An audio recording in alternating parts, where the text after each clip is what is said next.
देखिए मल्टीप्लर, मल्टीप्लर क्या है? आपने इन्वेस्टमेंट को इंक्रीज किया, आपके पास एक मशीन है, आपने एक मशीन को दो मशीन में कन्वर्ट कर दिया, आपकी इन्वेस्टमेंट चेंज हो गई। इन्वेस्टमेंट चेंज होने से आपका आउटपुट चेंज होगा, यानी आउटपुट इंक्रीज होगा, और जैसे ही आपका आउटपुट इंक्रीज होगा आपकी इनकम क्या हो जाएगी? इंक्रीज हो जाएगी। ठीक है, तो आपकी इन्वेस्टमेंट में चेंज होने से आपकी इनकम में कई गुना इंक्रीज हुआ है, यानी आपकी इनकम कई गुना इंक्रीज हुई है। तो वो कितनी गुना इंक्रीज हुई है वो आपका मल्टीप्लर कहलाता है। अब हम इसका जो मेजरमेंट करेंगे वो क्या करेंगे के को मल्टीप्लर माना गया है, और change in income divided by change in investment, ये आपका क्या हो गया? मल्टीप्लर हो गया। कि किस प्रकार से आपने मल्टीप्लर को फाइंड आउट करना है। अब देखो इसमें क्वेश्चन दिया हुआ है, इन्वेस्टमेंट इंक्रीज बाय 15 करोड़। देखिए इन्वेस्टमेंट इंक्रीज हुई है, increase by 15 crore. Income increase by 60 crore. Income increase by 60 crore. It implies that increase in income due to increase in investment is 4 times. किस फार्मूले से निकालेंगे? इस फार्मूले से निकालेंगे। तो इनकम में 60 करोड़ का चेंज आया है, इन्वेस्टमेंट में 15 करोड़ का चेंज आया है, तो कितना गुना बढ़ा इनकम? 4 टाइम। इनकम में कितना इंक्रीज हुआ? 4 टाइम। तो ये आपका क्या हो गया? मल्टीप्लाई हो गया 4 टाइम, यानी इनकम कितनी मल्टीप्लाई हुई। अब आपका रिलेशन आता है मल्टीप्लर और एमपीसी। मल्टीप्लर और एमपीसी में क्या रिलेशन है? तो देखिए there is a direct relation between multiplier and MPC. दोनों में डायरेक्ट रिलेशन है। Higher the value of MPC higher the multiplier and vice versa. MPC की वैल्यू जितनी हायर होगी मल्टीप्लर उतना ही ज्यादा होगा, और vice versa. It means MPC जितनी कम होगी मल्टीप्लर उतनी ही कम होगी, एमपीसी जितनी ज्यादा होगी मल्टीप्लर उतनी ही ज्यादा होगी। In fact multiplier is often estimated with reference to MPC. तो इसमें देखिए हम क्या करेंगे कि मल्टीप्लर को हम इस प्रकार से भी निकालते हैं, 1 डिवाइडेड बाई 1 माइनस एमपीसी। इस प्रकार से भी हम इसको निकालते हैं। ठीक है, तो देखिए if MPC is equal to 0.5 then multiplier यानी के, मल्टीप्लर यानी क्या हो जाएगा? 1 माइनस 0.5, तो यानी 1, ये 0.5 भी बच गया, तो ये आपका आंसर कितना आ जाएगा? 2 आ जाएगा। तो मल्टीप्लर कितना हो जाएगा? 2।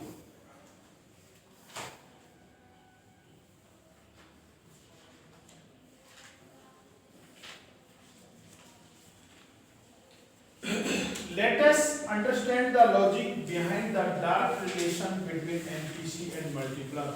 में direct relation क्या है? Additional investment means additional expenditure. देखिए अगर आपकी एडिशनल इन्वेस्टमेंट है, यानी आपने कोई एडिशनल इन्वेस्टमेंट किया है, तो आपके एडिशनल एक्सपेंडिचर हो गए, और जैसे ही एडिशनल एक्सपेंडिचर इंक्रीज हुए हैं आपकी जो इनकम है वो क्या हो जाएगी? इंक्रीज हो जाएगी। आपकी इनकम क्या होगी? इंक्रीज हो जाएगी। ठीक है, तो ये इसमें बताना है आपने। अब देखिए इसके क्वेश्चन लेकर चलने आपने। तो क्वेश्चन में देखेंगे आप,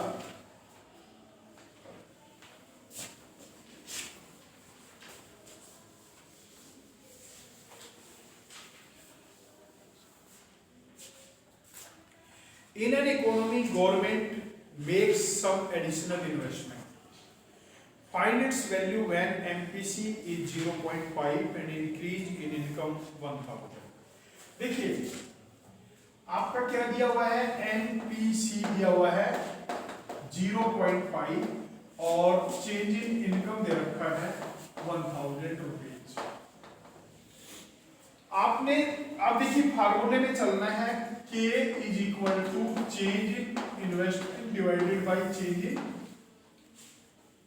इन income divided by change in investment, और K is equal to 1 minus NP सी।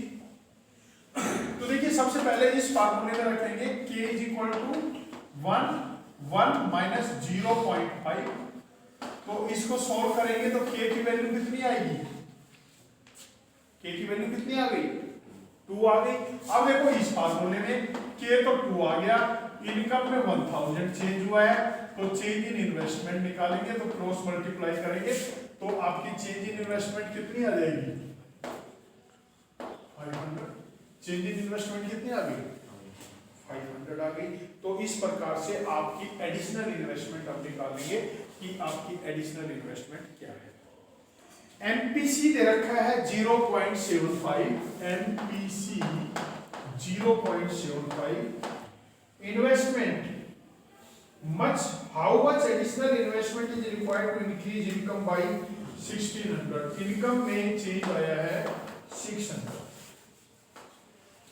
ठीक है, तो देखिए K is equal to 1 minus MPC, तो K is equal to 1 minus 0.75, तो K की वैल्यू 4 आ जाएगी।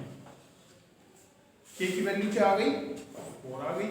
अब हम दूसरे फार्मूले में रखेंगे K is equal to change in income divided by change in investment. तो K की वैल्यू 4 है, इनकम की वैल्यू 600 है, चेंज इन इन्वेस्टमेंट, तो चेंज इन इन्वेस्टमेंट आपकी आ जाएगी 150।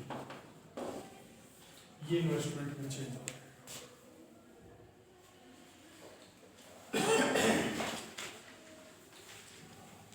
थर्ड देखेंगे, find MPC when investment multiplier 1। MPC निकालना है आपने, इन्वेस्टमेंट मल्टीप्लर 1 है, तो देखिए 1, ये K is equal to 1 minus MPC.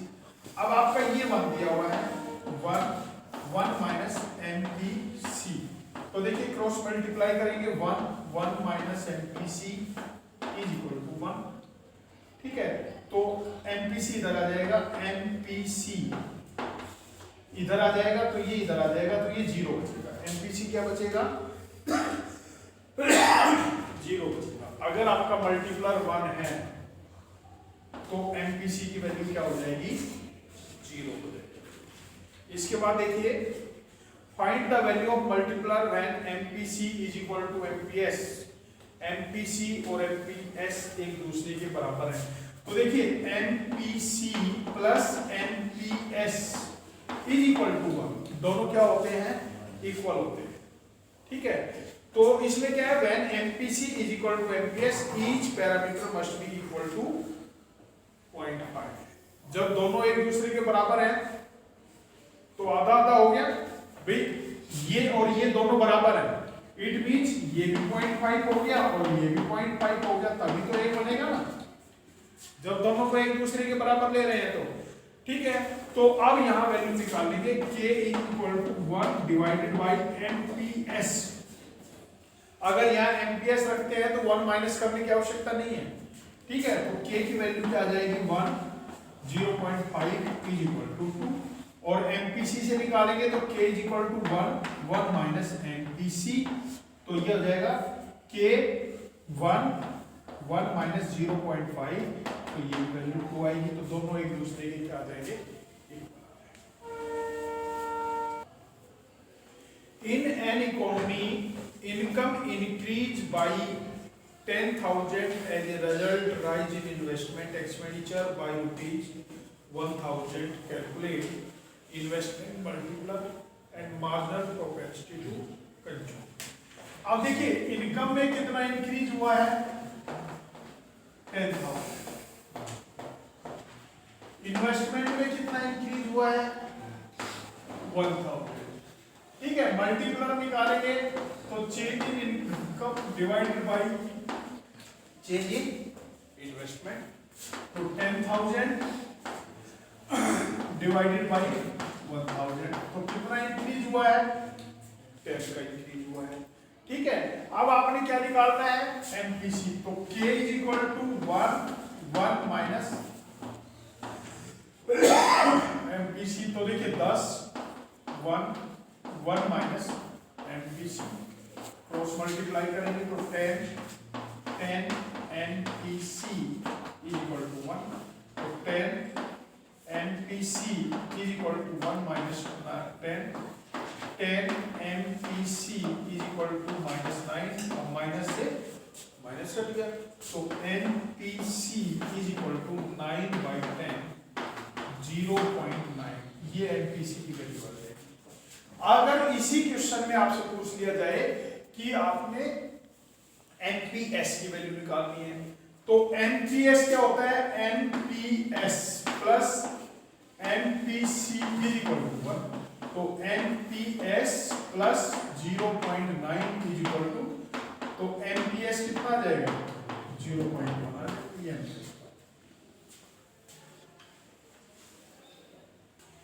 In an economy, 75% of the increase in income is spent on consumptions. Investment is increased by 1,000 crore. Calculate. अब आपने क्या करना है? तो देखिए इसमें टोटल इनकम कितनी इंक्रीज हुई है और कंजम्पशन एक्सपेंडिचर कितने इंक्रीज हुए हैं। तो सबसे पहला पॉइंट क्या दे रखा है?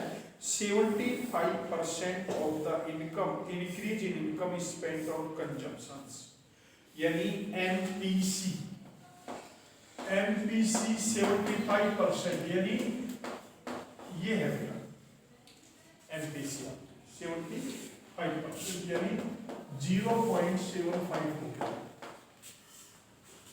ठीक है, अब क्या कहता है? अब ये कहता है कि आपके जो इन्वेस्टमेंट है वो 1000 करोड़ जो है वो इंक्रीज हुई है। तो देखिए K is equal to change in income divided by change in, और K is equal to 1 minus MPC, तो K is equal to 1 minus 0.75, तो ये 4 आ गया। K की वैल्यू क्या आ गई? 4 आ गई। ठीक है, अब इस वैल्यू में रखेंगे 4 is equal to change in income divided by change in investment, आपकी 1000 करोड़ में रखी है, तो चेंज इन इनकम कितनी हो जाएगी? 4000 करोड़, ये चेंज इन इनकम हो जाएगी।